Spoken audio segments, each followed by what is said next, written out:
Hello everyone, this is Joel with Fortress Canine and Canine Academy coming back at you with another expert counsel segment. And today's question comes from Nicole Sauce.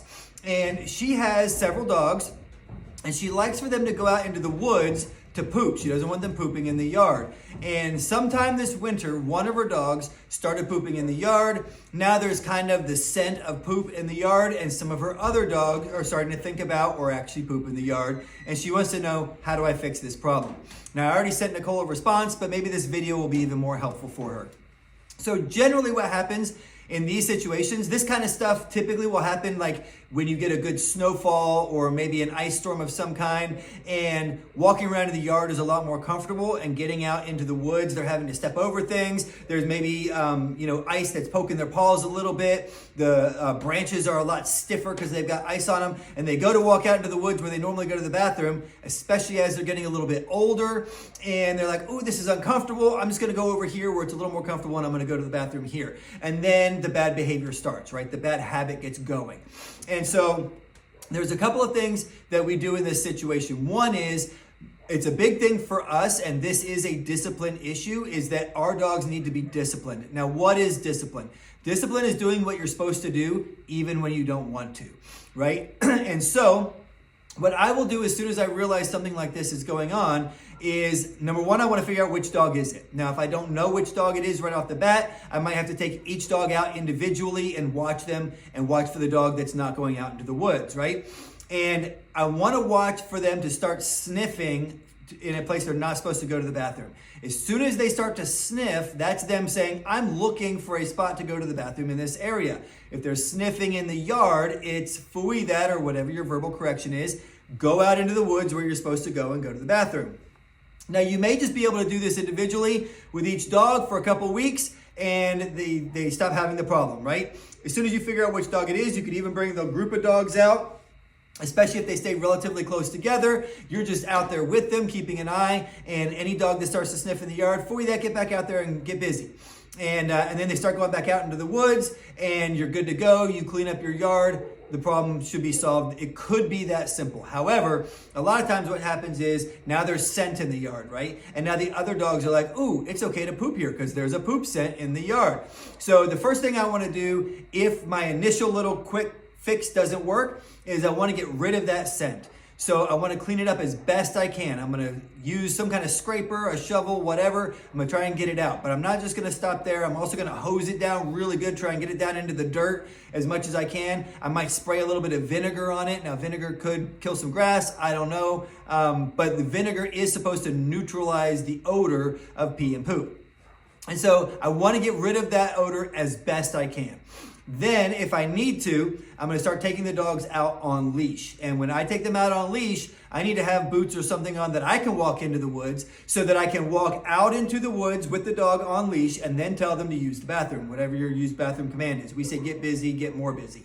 So I'll take them out into the woods and I'll say, get busy. They use the bathroom, good, get busy. Get more busy, good, get more busy. If they try to pull back into the yard, I just give them a light little bump on their lead. I say, phooey that, get busy over here.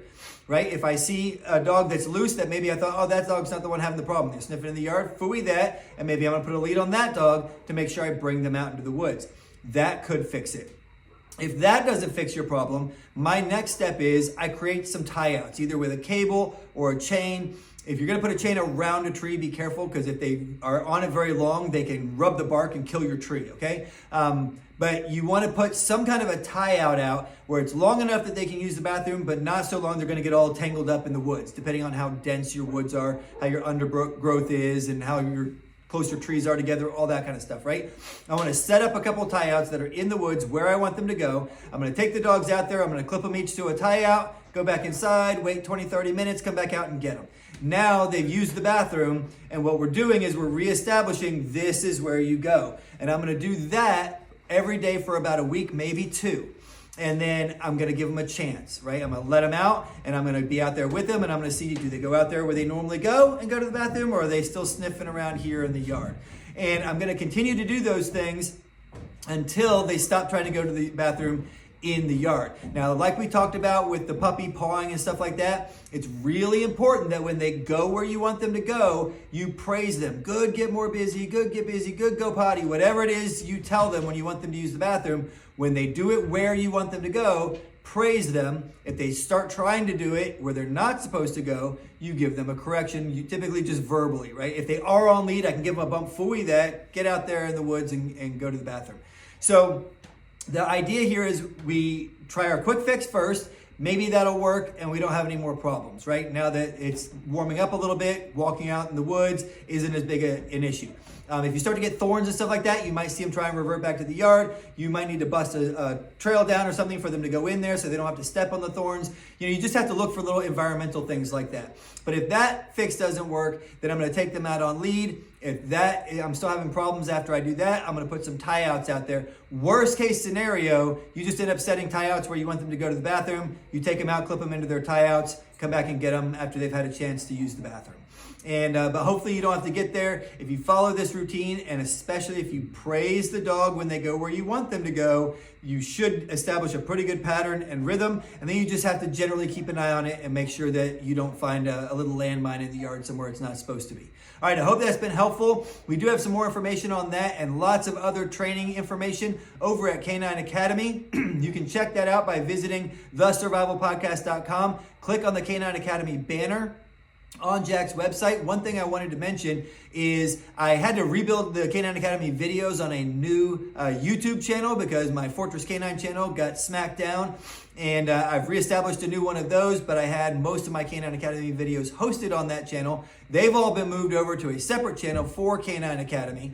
And when I was doing the switchover, I found lots of other problem-solving videos that I have now added into the problem-solving library. So there's something like 20 or more videos in the problem-solving library now. So you can go check those out to see if our training method matches you. And you might just find the solution to your problem by going there. But if you want more training options, you can check out our basics, intermediate, or advanced courses. Sign up for those and get training your dog. If you're interested in getting a fully trained dog or a working line puppy, check out fortresscanine.com.